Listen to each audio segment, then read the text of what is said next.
Welcome to A Well-Designed Business with your host, LuAnn Nigara. LuAnn has a lifetime of experience building a multi-million-dollar business with her husband and cousin, and she knows the challenges you face in your interior design business. LuAnn brings you real-life answers to your most pressing problems, as well as practical strategies to explode your interior design business. So, let's get to the business of interior design. Hey, welcome to Power Talk Friday. Today we are kicking off our Design Bloggers Conference recap, summary, series, whatever you want to call it here. As you all know, that I was at the Design Bloggers Conference in LA in March. I was invited by Adam to speak with the other two podcasters, James and Nick, in our industry, and it was tons of fun. Really did enjoy myself. I loved meeting a lot of you there, and I love the conference in general. I think it's extremely well run, and I was amazed at how much content that Adam and Luba and the rest of the team put together in jam pack in 2.5 days. So I was inspired to want to share some of that with all of you that might not have been able to go. And so here's what we're doing. Today is Power Talk Friday, so I am going to share with you the presentation that I technically thought I was going to give, and I'll tell you the story about it. So here's what happens. We're asked to share the lessons that we've learned from the last year in podcasting and, as it related to interior design. And so I'm like excited about this and I can't wait to put it all down on paper. And I start to think about my presentation and what I would say and how I would present it. And I first started with, I thought, were the 6 most significant things that I watched develop as each guest each week shared their success strategies.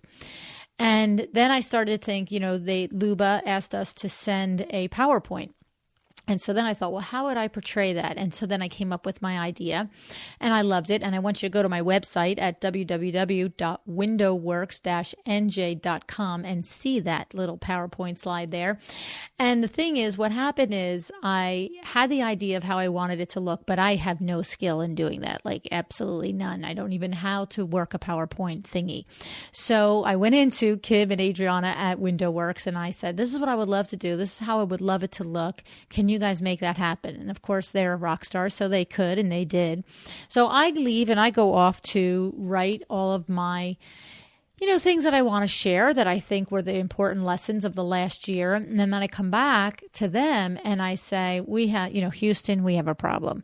And they're like, what? And I said, well, we were asked to give a 13-minute presentation. And when I have these 6 lessons and the way I formatted and wanted to share it, it's way, way, way, way more than 13 minutes. So I don't know how far you are on the PowerPoint, but I think we have to completely change it and, I have to adjust it to fit the 13 minutes.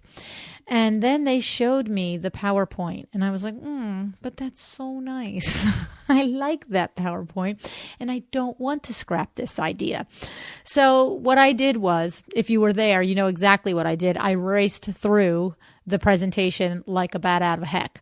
So the thing is that there are 6 points that I did share very quickly, but in the PowerPoint, there was a lot more that could have been elaborated and could have been discussed. But because I have to tell you, when somebody tells you have 13 minutes to speak, I think they're pretty serious about 13 minutes. It wasn't like, oh, get up and it'll take 15 minutes or 20 minutes or whatever. It was like you have 13 minutes each. So I take that very seriously. It takes a lot of effort, a lot of moving parts to put together a conference of that level. And the last thing you need is, the 30 people that you've invited to speak to all run over by 8 or 10 minutes each. And before you know it, you need 3 more days to finish your conference. So what I did was, as you know, if you were there, I raced through it. But today, what I'm going to do is I'm going to share with you the first 3 things that I thought were important lessons that developed out of listening to all of our podcast guests.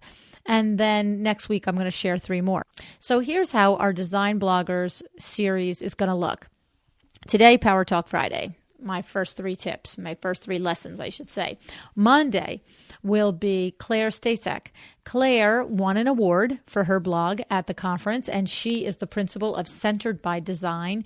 And I interview her and talk with her about her blog, but also about her business.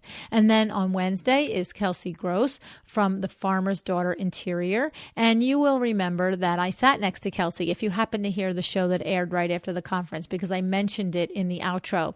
And I mentioned it because I was so impressed by her. And I said to you that she was somebody to watch.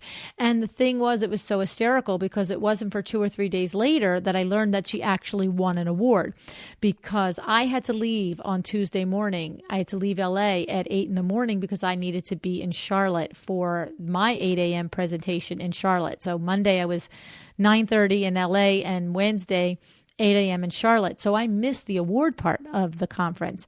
And so I thought that was amazing that I found out that this woman won an award, which I just spent a whole day with and being completely impressed by.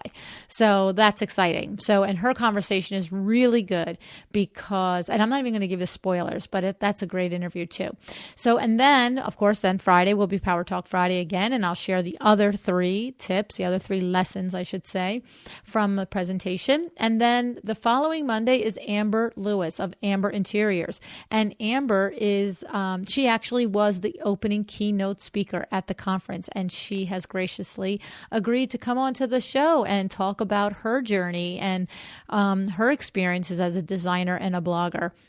So I think it's a great series. I hope that you enjoy it. Of course, there is absolutely, it's no comparison to having been at the conference. The conference goes from Sunday afternoon to Tuesday at the end of business, and it is just jam-packed with, I don't even know. I never even counted up how many presentations and how many workshops were given on Instagram, on Google Analytics, on blogging, on, just the list goes on. And it really is, it is a worthwhile event. And I think you'll hear that each of the people that I interview agree that it was a worthwhile event attending. So I hope that you like this little series. But here we go. We're going to start with my first 3 lessons that I believe have come out of talking to all of these guests. The first is influence and authority is gained through niching. Now, you know, if you are a loyal listener of the show, you know that this does keep coming up over and over again. And I believe in this. I mean, window works itself is a niche, isn't it? We are a part of the interior design field, but we are completely niched into custom window treatments and awnings. So I was a believer of this long before the podcast, but I do know that there were many guests over the course of the year that expressed it very clearly and were able to show how profitable it can be for your firm when you niche. So the first guest that brought it up was Nancy Gansikaufer, and she was episode 15. And Nancy also recently appeared again on episode 159, but it was episode 15 that we discussed niching. And actually, it was Nancy's idea. When she heard about the podcast, she actually emailed me and said, I would love to talk about niching your business. And she coined the phrase, niche is rich. So she's long been an advocate of this. Her own business, Expressive Living, is located in Long Island, New York. She services the New York metro area. And not only is her business niched in that she specializes in custom quality art, framing, and accessories, but she specifically sells to the trade, to interior designers. So her product is niche, but also her target market is niche too. So it's a great episode because she really speaks to the benefits of niching and how it's affected her business. The next one was Cheryl Janis, episode 41. Cheryl Janis teaches healthcare and wellness professionals how to transform their businesses into safe and nurturing spaces that increase revenue. That's what her website says. And the thing is, I love that. I love that she puts it right out there. And she says to the professionals that she's targeting that by working with her, by her doing the interior design in their spaces, they will increase their revenue. And the reality is that she's very comfortable in that sentence because she has niched her business into the health and wellness boutique industry for 14 years. And so she knows it's true. She has tracked it. She knows that the doctors get more referrals. They get more, their clients come back. And they increase their revenues in plain English. So, but the thing about Cheryl's episode was that where Nancy discussed it from a business standpoint, Cheryl discussed it. She shared with us the difficulty that she experienced in making the decision. So she had been a successful, what she called generalist interior designer, and she was called to change her business to this, but she kept resisting it a little bit. And she worried that if she specialized in boutique healthcare facilities and physicians, how many clients a year would she have? I mean, it's a legitimate thing to sort of ask yourself, right? Especially if you've been in business for many years and you're doing all different kinds of projects. But she described how it was important to her. It's a field that spoke to her, and how she finally ultimately made the decision. And the thing about it is if you'll take a minute to go to Cheryl's website, all the notes from all of their websites are in the original show notes from each of the episodes I'm mentioning. But if you will take a minute to go to her website, it's really clear right away how truly invested she is in this niche of interior design. Everything about her website tells you how much that she respects the healthcare practitioner, how much she respects the patient experience, and how all the different ways that she brings the components together for a healthcare professional to create an environment that promotes healing and wellness. And so I think she does a really great job. And there's a lot of positive things that have come from her niching into this. One of them is a recent podcast launch, the Wellness Design Podcast. If you just heard episode 158 with Rhea Mader, you heard me interview Rhea because Rhea and Cheryl are co-hosts of the Wellness Design Podcast. You can find it on iTunes.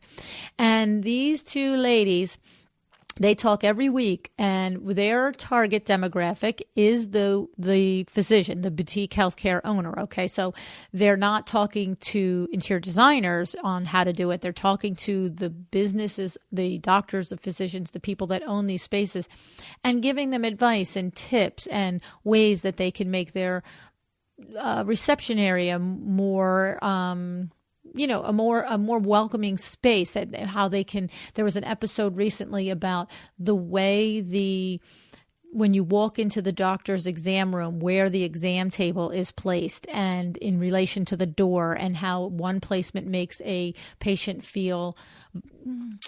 I forget the word they use, but not great. Like let's go there, right? Like feel vulnerable. Vulnerable is the word that I'm looking for. And how just by simply explaining to the physicians and the practitioners that these things matter for the patient experience. So my point in explaining all that is because if you have a project that's going on that maybe you are involved in, or you have a interest in this field, there's a lot to be learned by listening to their podcast, the Wellness Design Podcast. Taylor Spellman, episode 106. Now, we all know Taylor Spellman, right? She is a Bravo TV star. Fabulous show that she has there, Yours, Mine, or Ours. And then she is an interior designer in Manhattan, based in Manhattan. And, her niche now is multi-million-dollar residences. Very successful, very talented interior designer, terrific person. But what Taylor shared on her show, if you listen to it, you know what I'm going to tell you. She started her business. She got her business off the ground and rolling by niching it down. And if you listened, you know what she niched it to. She niched it to bachelors in Manhattan. So, okay, I get that there are quite a few bachelors in Manhattan, but that's a very defined market. And she said she did it specifically in order to make a mark in the design industry. She said that she looked at New York City and the hundreds of thousands of people there and all the different opportunities, and how do you differentiate yourself as an interior designer, especially a brand new interior designer, in a pond as big as New York City. And so she had personal experiences. You should listen to the show. It's adorable the way she explains it, how she came upon this niche. But the point is that once she came upon the niche of bachelors in Manhattan, then everything she did, she marketed right to that demographic. And guess what? Her business grew. And because unlike Cheryl, who came to it from a passion, Taylor did it as a savvy business decision. It did grow her business. It exactly did that, because those young men grow up and become married men, and they move out to the Hamptons and build $15,000 square foot homes, and they move out to the country, and they have parents and they have siblings and they have colleagues and they have everybody else. And so by really structuring her demographic very tight, she was able to really very quickly make a foothold in a very big place that's not so easy to establish yourself in. So it really proves the value of niching. Then we have Deborah Rosenberg. Deborah Rosenberg is the principal of Damari Design in Miami. And she was on episode 82 and then again on 117. And she was on both episodes because in episode 82, Deborah described how her personal belief is that of being vegan and being cruelty-free. Okay, so she believes in this. Her family believes in it. They follow this way of life and this belief system in the food that they eat, the clothing that they wear, the cars that they drive, the way her own home is designed. And she's very passionate about it. And she made a decision to extend this belief system to her interior design practice. And what happened is that she learned that it's not so easy to find cruelty-free options. It's not like there's this big sign somewhere in the, the D&D building or whatever and says, hey, all cruelty-free right here. Of course, that's what she's going for. Make no mistake about it. And I've met her and I've become great friends with her, and I would not be surprised if this is the new wave. You'll find this as a marketing thing in the buildings, in the markets, in the design centers. But anyway, Deborah personally spent many, many, many, many months and years accumulating a library of resources that she and her firm and her staff could go to without having to do research every single time they started a new project or needed a new something or other for a project. And so what happened was she decided, and she learned from doing this, that there were other designers that were interested in this. And so she has this body of information, and she has such deep knowledge about it. She's so truly passionate about it that she developed a certification course for interior designers. And that's what we talked about in episode 117. So if you're an interior designer and you would love to niche your business into cruelty-free design, definitely listen to both of these episodes and definitely look into maybe going through her certification course. So, and again, show notes from the original episodes have all of this information for you. Next episode that I thought really spoke to niching was Katie Dede. Katie Dede is episode number 77. I smile every time I say Katie Dede because she is just adorable. She is the really very kind, very sweet, and so smart. She's a smart businesswoman. She's from Brooklyn. Her business is in Brooklyn, New York, and the company is called Grow House Grow. And Grow House Grow specializes in narrative-inspired pattern work.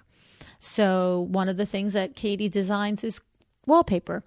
And so think about it, narrative-inspired pattern work, right? So what Katie does is she designs wallpapers and other items, tile and different things, that the design comes from some story. It comes from a story that she's heard, a story that she's read, something in history, something in architecture. And Katie in her episode described that with her mother's background, she was exposed to the tradition of storytelling, and it's very personal to her. And so in her designs, she expresses this. So what I mean by that is she might have a series on women scientists, or, she has a series on twin cities. And so how one city in America is the sister city of a city in France, or a city in Mexico is the sister city of a city in Canada or whatever. So she has a series of wallpapers called Twin Cities. And the thing about this is just picture this. Just picture you decide that you want to be a wallpaper designer, and you go to an investor and you say, I'd love for you to invest in my company. I'm going to design wallpapers. Oh, what kind of wallpapers are you going to design? Wallpapers that are rooted in a story. I'll only probably put out 3 or 4 collections a year, and they all are going to have to tie into a story. And the story will be stories that, that I've personally researched and that I'm passionate about. Probably people look at you like you're out of your mind, right? But what we know is the smaller you go, the tighter you go in what you're doing, the more profitable it will be for you, because you stand out in the sea of all the other wallpapers out there. Katie Dede is a story herself about wallpaper, right? I mean, it's genius, really. And the thing is, it's her passion. So it's not contrived. I mean, you can contrive it. I mean, I'm not saying that you can't figure out something to niche in that you're not emotionally attached to, but how lucky for you if you are emotionally attached to it, like these couple of guests are. So please go and check out Katie Dede's work, Grow House Grow. The bottom line on niching is this, is that I definitely believe in it. I believe that if you establish yourself as an expert in any particular field of interior design, any particular skill in interior design, whether it be kitchens, bathrooms, color, whatever it may be, that once you do that, it does set you apart from the other interior designers in your area. That's number one. The other thing it does is it creates a focus and a clarity for yourself as an interior designer. Like I said with Cheryl Janis and Deborah Rosenberg, and Katie, I mean, they just are off and running. Cheryl loves every single day that she gets up because she's only doing the one thing that she loves, enhancing wellness for everybody, making a difference in everybody's lives. So it creates a focus and a clarity for you and for your staff and for your potential clients. The other thing is the business side of it is that you can raise your fees, you can raise your rates when you are clearly head and shoulders above others and are a recognized expert in a particular field. So take again, Cheryl, for example. If you're a chiropractor in the San Francisco Bay Area and you Google interior design for chiropractors' offices, well, of course, Cheryl's going to come up. That's completely obvious. But other designers will come up, I'm sure, too. Interior design is a key word. It's going to come up. But the thing is, think about the process. I would say, first of all, probably 8 out of 10 will just look at the different websites that come up and see the depth and the breadth of what Cheryl brings to that particular industry and just say, okay, that's my person. I'm going to hire and call them. But even for the practitioner that maybe does have a set rule that I have to interview 2 people or 3 people for everything I do, once the presentations are made and you are speaking to somebody who is truly an expert, and it is absolutely abundantly clear how deep your knowledge goes onto a subject, even if that person ultimately presents you with a package that's more expensive, how often do you think that's a problem? I mean, I'm not thinking it's a problem that often at all, honestly, because we all want, first of all, when we spend any of our hard-earned money, we want to do everything we can to ensure that we're making a good decision when we spend that money. And when you see somebody that is so clearly set apart from the others that you're looking at, is the price the thing that you don't go with? No, it's not. It's just not. Think about the purchases and the things that you've made decisions on yourself as a consumer. So you can raise your fees if you elevate yourself as an expert. Now, it does require that you become an expert. Let's be real. Okay? You have to know your stuff. But that's not so hard to do, especially if it's something you're truly interested in. All right? And then the other thing is that we're talking about people who are passionate about their niche, but don't forget the examples of, Taylor. And I don't know that Nancy wasn't passionate about her niche, but she did discuss it from a more broad business perspective. Because what happens is the niche also can be your entree to your client for other work. So the niche can be what you truly closed the door on for other things. Cheryl closed the door on residential interior design, okay? But Taylor did not close the door on design for other demographics. She just cultivated and marketed to the one demographic. And then from there was like, yes, well, I actually, I do other types of interior design. And I do home staging and I do this. And so it's the same thing for you. You could, if you have a particular skill set that's a little bit more developed than some of the other skill sets, well, then take it further. If you are really good at color, maybe take a color course. You have Lori Sawaya and Maria Killam. They both have color courses. Anything that you can get the door open, get your foot through the door, and then you can talk about the other products and the other services and the other ways that you can help your client in addition to that particular niche that opened the door for you. So, okay, next point is your About You page is critical. Fred Burns was on the show 3 times so far, episode 22, 48, and 96. And I'm very grateful for the day I found Fred Burns. I was Googling a year ago, business coaches for interior design. And I Googled that. And then I Googled experts in interior design business. You know what I mean? All of these little things. And Fred Burns was one of the people that came up. And I reached out to Fred and I invited him to be on the show. And I'm so grateful that we've made this connection. And I did finally meet him in person at Design Bloggers Conference. So that was awesome. But Fred talked about in one of his episodes about your About You page being critical. And he said that you have to figure out what your $1 million word is, your only word. What's the thing about you that sets you apart from other interior designers? Okay. So he said that once you figure out what that is, then what you want to do is describe how and why to the clients they benefit with working with you. Okay. He said, don't really talk about your design skills. I mean, of course, there's always a place. He's not saying you don't express it, but he's talking about on your About You page. Talk about what you do for clients that benefits them. Think about the problems that you solve for clients, and that's what you express. What is it about you that can solve that problem for them? So one of the things that always comes to my mind in this discussion is Debbie Pinelli from AJ Interiors here in New Jersey. And the reason that Debbie Pinelli comes to my mind is because I think sometimes people think their you has to be this big, huge you thing, right? But the thing is, Debbie Pinelli came before she started her interior design firm. She was in the corporate world. And Debbie she is the president of the WCAA, the Window Coverings Association of America here in New Jersey. And she is just so together.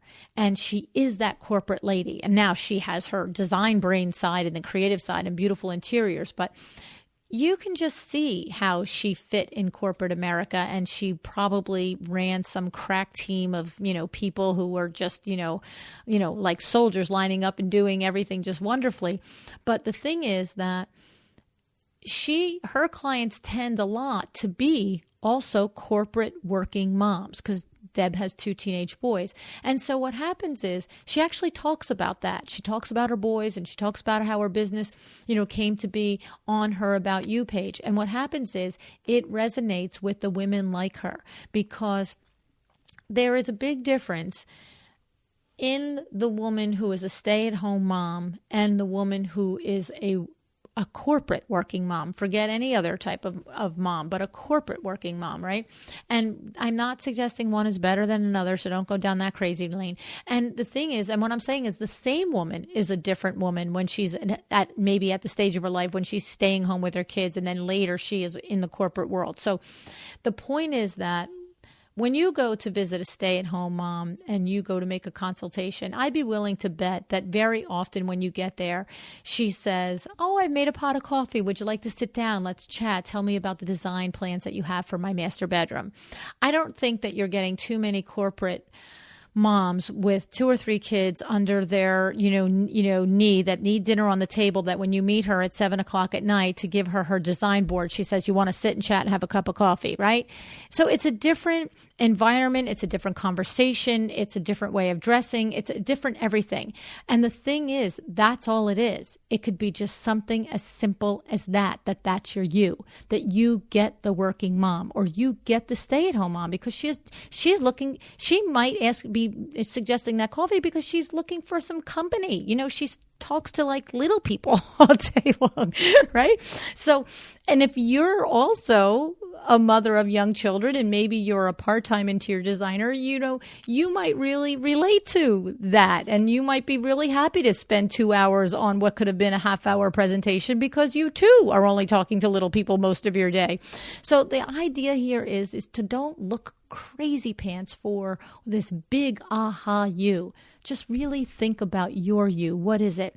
And I'll tell you, Nicole Heimer was in episode 125, and she expressed it in a way that I had a light bulb moment on it, because I struggle to try and help people sometimes before this, struggle to try and help them figure out their you, ask them 9,000 questions and help them get to it.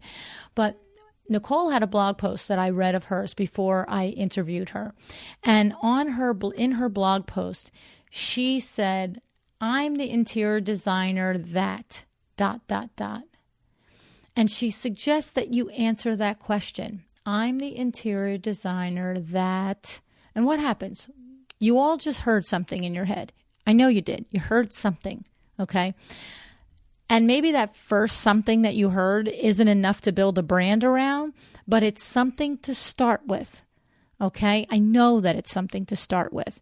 And Nicole further said that if you really struggle and you can't come up with an answer to that particular line, she said, ask your clients. Ask the last 2 or 3 clients that you had a great relationship with, you had a great experience with, and just call them up and say, I'm trying to really focus my marketing. I'm trying to really identify what it is and how it is that I'm relating to people and what's resonating with them. And you and I seem to have such a fabulous experience, and I really enjoyed it so much. And I think you did too. Did you? And then when they say, yes, of course I did, you were a rock star, then, say to her, would you mind telling me if I said to you, I'm the interior designer that... How would you finish that sentence? And, you'd be surprised at things that you hear. I think, and the truth is, you probably won't be surprised. You'll probably hear them and go, oh, yeah, that is me, right? So I think it's pretty amazing, and I love it. And what's funny is because I hear it, too, for me. So when I say, I'm the window treatment professional that, my brain goes, that won't sell you up the river. It won't sell you a bill of goods, because I'm not the girl that's going to come in and you say to me, I really want this XYZ window treatment, and just write up an order for that window treatment and go home. I'm going to say, that's awesome. That sounds like a great idea. Can we explore why and how you think that window treatment is going to function for you? What is it? What are the features that you are looking for? And I'm going to ask you about, 15 questions on your needs and wants and requirements for a window treatment. And if we get to the bottom of all that thing that you really wanted isn't going to serve you, I'm going to tell you it isn't going to serve you. And I'm probably going to tell it to you pretty straight. Now, not mean or not crazy, but pretty straight. So, that's my thing. That's who I am. That's what I do. So you got a thing too. You have something that you do that talks to people and makes them come back to you. And so that's what you got to figure out what it is. Okay. And then that goes on your About You page. Okay. So the next thing is establishing your company mission and your core values. Okay. So one of the guests that discussed this was Kay Whitaker. Kay Whitaker, I love this lady. She's a smart lady. Also somebody I found from Googling, business coaches for creatives, creative business, this is how I found her also. Complete strangers a year ago, and now we are just really terrific friends. And she was in episode 26 and 66. And we discussed core value. And Kay said that core values push your business forward. She said, these are the things that you base every decision for your business on. They rule every situation with every client. And then I added with every vendor, and Kate agreed with me. So the thing about this is, I know this to be true in WindowWorks because the WindowWorks 2 core values are integrity and 100% dedication to customer service and customer satisfaction. Actually talked about this at length in my IWCE speech because I'm very passionate about this. And what Kay said was, it's funny, if you listen to the episode, you'll recognize that I had an aha moment because we've had these core values for many, many years, but I never attached that saying to them, core values. So if you go back and listen to episode 26, you'll hear me go, oh my goodness, we have a core value. So I think that's part of the thing about all these different conversations. I'm just going to digress here for a second, is because at WindowWorks, we've done so many things over these last 30 plus years that so many of these guests have done also.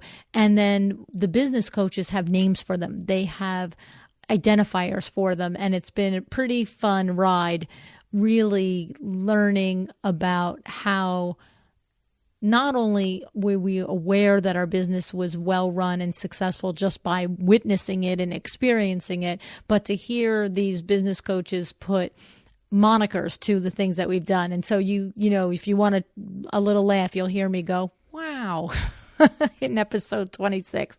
So anyway, so here's how, Kay's statement for me is easily proved.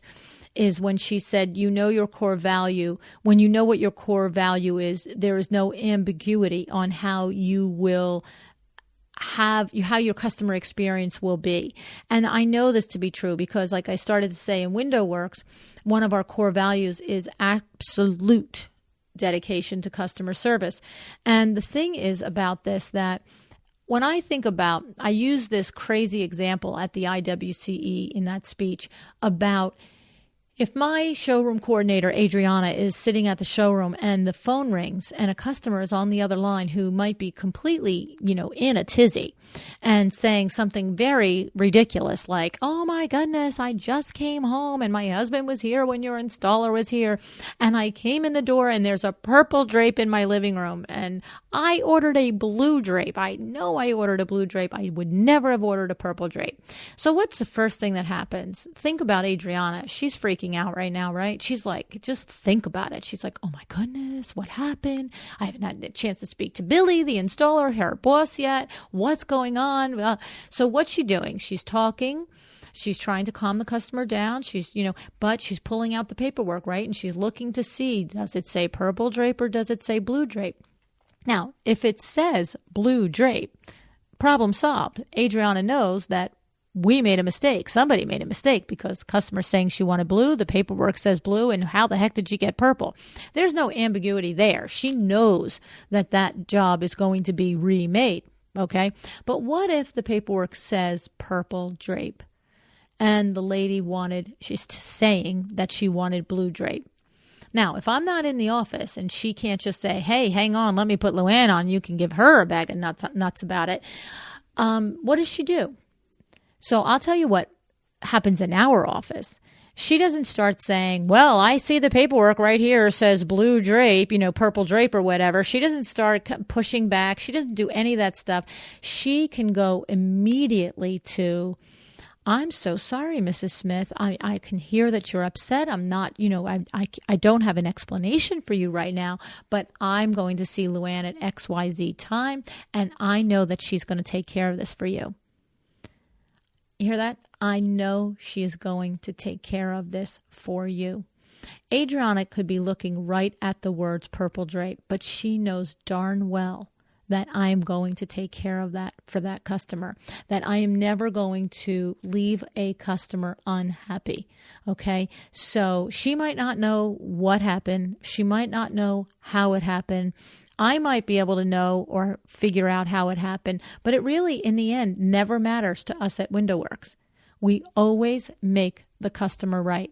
And the thing is, I have a lot of interior designers that are listening to me now that I also do business with. And I think that they would all agree that these are not empty words for me, that I really do have their back in the process and I have their clients' back in the process, and that WindowWorks does not walk off a project until everybody says, okay, thank you, that's great, we're done. So the thing about it is, it's as Kay said, the core values push your business forward. Do you think that, how many times have I had a job that had a, net loss on that particular job? A lot. I've had a lot of times where there's been a loss on the overall project. But do I get that customer back for life? Yes, I do. Yes, I do. Because I have two choices. That customer can tell everybody for the next billion years that she knows she told WindowWorks that she asked for a blue drape and they made me keep this purple one, or they wouldn't give me my money, or they wouldn't make it good. That story travels like wildfire. Okay. But how fast does the story travel that, when LuAnn came over and she looked at it and I looked at it, and actually the contract did say purple drape, but I don't know how I missed it. And we had a discussion about it. And she just looked at me and she said, you know what? You want a blue drape, you're getting a blue drape. So that story travels farther and wider. And here's the thing about that story. That gets me a customer for life. And so those core values are very important. The other thing was company mission. And my husband, Vin, was on episode number 78. And he was the one person that said to state very clearly what your company mission is. I asked him, if you listen to the episode, you'll hear me. I say to him, hey, Vin, pretend that, we're in a room full of new interior designers or new entrepreneurs starting a business. And, they're just eager to know, what the heck did we do to create this business all these years? What's the first thing you'd say to them? And he said, well, Lou, the first thing I'd say to them is they have to establish their company mission. And he said that you need to make it very clear and you need to stick to it. And what happens is, if you establish your company mission and you understand what it is, it helps you and guide you, and every decision that you make throughout the life of your business is filtered through your company mission. It either supports your company mission or it does not support your company mission. And I'll tell you what else. Kim Cutable was in episode number 73. And Kim Cutable is also a business coach for interior designers and creatives. And she wrote a book called Branding Plus Interior Design. If you haven't heard this episode with Kim, and if you haven't heard of her book, do yourself a favor and listen to the episode and get her book. This is a extremely in-depth, well thought out, well organized book. And at one point in her book, Kim says, you need a blueprint to build a building. The same goes for your business. Leaders create a vision for themselves beyond where they are now. Your vision sets the standard that determines your course of action now. So that's exactly what my husband said. She said, a leader creates a vision beyond where they are now. And he said, sit down now when your business is just starting and create your mission. What is the purpose of your business? So I think that it's a great thing to think about. And one of the ways that I'll relate it to you is, if you're an interior designer who aspires to only do full house projects, say, but you seem to be, getting a little bathroom or getting a guest bedroom or whatever it is. If your company mission is to be a luxury interior designer of full house projects, then don't do the guest bedroom. It doesn't support your company mission. It's as simple as that. And every single time you are presented with an opportunity, whether it's a design opportunity, whether it's a networking opportunity, whether it's a conference opportunity, unless it's for fun, if it's a business decision, if it's a business opportunity, you have to say, does it support your company mission, right? I don't know. I think it's pretty clear. So I hope it's clear. Hope it's very clear to you. So that is the first half of what would have been my Design Bloggers Conference, except that it would not have fit into 13 minutes, as you can see. So I hope you got something from it. I do encourage you to go back and listen to each of these episodes if the particular lesson is something that you think would help you and move you forward in your business. And I'm interested to hear your feedback on this episode. I literally just today started the LuAnn Nigara Facebook page because I just want to tell you guys, I have a gabillion people that have followed my personal page where I do all my antics with my kids and my friends and my relatives and everything. And then the WindowWorks page has really become kind of like a podcast page, for crying out loud. And I love it. I love all the interaction in there, everything. But guess what I've done? I've abandoned my company mission for WindowWorks there. And so I need to and want to and desire to get back to speaking to my B2C clients. So B2B is business to business and B2C is business to customer, right? And so WindowWorks is really a page for B2C. And if you are an interior designer that is interested in window treatments and learning about window treatments, and whether it's working with me in the window treatments or just learning, then please stay at WindowWorks and stay engaged there at that Facebook group. It's on a group Facebook page, and follow along the content there. But I am going to start to move the podcast content to the LuAnn Nigara page, okay, so that I can get back to talking to people about window treatments over at the WindowWorks page. And so that's new on the horizon. And then I'm trying to think, there was something else. Oh, I wanted to tell you that if you had heard the episode with Kate the Socialite, Kate Grunke, I have hired Kate. We are working together now, and she is sponsoring the podcast, and I am hiring her to do my social media marketing over there at the WindowWorks Facebook page. So I'm trying to get my podcast content off over there so that she can do her thing over there. So I tell you that and encourage you to follow that from that standpoint, because Kate does specialize in social media initiatives for interior designers and window treatment professionals. And if you start to see what's happening over there and you like and admire it, and you're going to watch that information grow our engagement, then you might think about hiring Kate to do some work for you. So that's been a great plus for me, coming in contact with so many experts and so many designers and so many new friends. And of course, I guess it's been a plus for you guys too, because you're coming in contact with them also. Right? So anyway, guys, it's been really fun talking to you. I hope you liked it. And I hope that you like the series coming up next week. I am interested in your feedback on it. So bring your feedback over to the LuAnn Nigara Facebook page and let me know what you think. And we can move the conversation over there. Of course, still Instagram. We're going to do things right there. That's going to be, what I'll do is I switch the Instagram already to be called LuAnn Nigara. And then what we'll do is, once I get all of this stuff organized, we will probably open up a new Instagram under WindowWorks, and again do the same thing, go back to the window treatments and things there. So that's what's happening here at Podcast and WindowWorks land. All righty. Well, I do thank you very much for listening today. I hope you enjoyed it, and have an excellent day.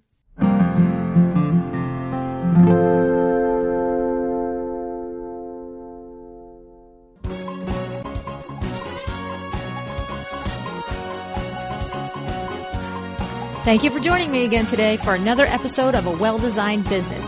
This podcast is a production of WindowWorks in Livingston, New Jersey, your trade resource for custom window treatments and awnings. Learn more about WindowWorks at www.windowworks-nj.com. All of our music is original music by Room 2 Productions. Please contact us if you want to learn more about original music for your business or your events.